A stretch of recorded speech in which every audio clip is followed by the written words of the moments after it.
Thank you and welcome to the show this morning. The topic today is domestic violence, and we're fortunate to have with us the executive director of the EJarrett House in Nashville, Tennessee, Miss EJarrett. And of course, Miss Jarrett, let me welcome you to the show this morning. Thank you. And to tell you, Miss Jarrett, how delighted we are to have you because you've been involved in a number of things throughout the city of Nashville and indeed throughout this region, yes, in a real sense. But in order to get into your new situation as the executive director of EJarrett House, let's have you to give our audience some information relative to your background, your education, and some of the things that were important in eventually leading you to the establishment of this house dealing with domestic violence. Well, number one, I didn't establish it. It was already in, it's been in operation for 10 years now. But I worked in the healthcare field. I have about 40 years of experience. My degree is in healthcare. I worked at Access Health Systems for 17 years.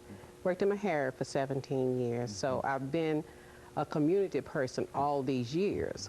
When Access closed down, they asked me to be on the board. And this is one of the organizations that we have started when Access was open. So I was a member of the board, and then I later became interim director, and now I am director. Director of EJarrett House. Yes, EJarrett House Incorporated, yes. Let's look at some of the issues dealing with domestic violence and some of the reasons that you're here today to talk about domestic violence and such, Ms. Jarrett. Domestic violence is still on the rise. 1.5 million women die every year, and that's according to what statistics you look at. Some of them count them as 2 million. And we were talking earlier, 800 and something thousand men witness or go through domestic violence. The reason why I have decided to come on your show is we need to put a different light on it. We need to include the men, because when the women go in shelter and they come out, well, the men are waiting on them. So while the women are in shelter, we need to do something with the men. We need to at least counsel them to see if they're amenable to stand in the family unit. If they are, we will get them help. So that's EJarrett's new mission, is to include the whole family.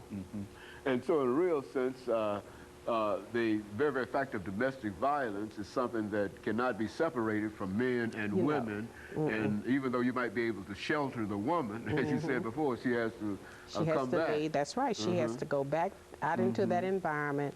You can keep her from 6, 8, 9, 10 months. You can even establish her working, put her in a house. But eventually, he's going to talk her into coming back to him. So the violence will reoccur. And that's because we don't do anything with him while she's in shelter. So it would behoove all of us if we would pay attention to trying to correct what the men are doing, because it's the men who carry the cycle. So if we don't help them, then we're never going to break the cycle. You know, when we talk about domestic violence, I think that there's a tendency on the part of many people to believe that it's a social kind of activity and it has social relationships and et cetera. But I think that your experiences as a healthcare person, it is, have been involved in healthcare, working as a that's what I was thinking. Why don't you, from your perspective, dealing in health, talk about domestic violence from a health perspective, about how much it costs the state, how much it might cost the ER, or whatever, and et cetera, because a lot of folks separate that. They separate that. Good. Talk about, try to pull it together for us. When a man or a woman is abused physically, you have to go to emergency. If you have broken arms, broken ribs, a black eye, then you don't get to go to work. So number one, there goes the healthcare costs. Number two, you're missing work. So those two entities play into a big role of the economy. On the other hand, when a man or woman is emotionally abused, she has to be treated probably for the rest of her life because those scars will last. So there goes the healthcare cost up again. And don't mention what trauma you're doing to the children.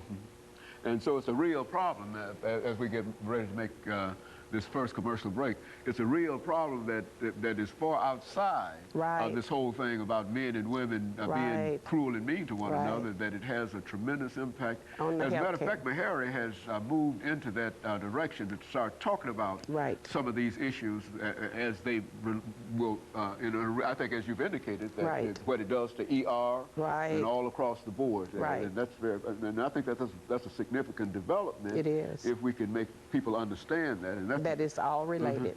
Very good. That's why I'm so encouraged by the very opportunity we have to talk to a healthcare person who is also involved in domestic violence, and you can kind of pull that together for us. Of course, we'll be back with our audience following this first commercial break to have Ms. Jarrett to pull this idea of domestic violence and the health care cost that's associated with it after this first commercial break. Hi, I'm Tamara.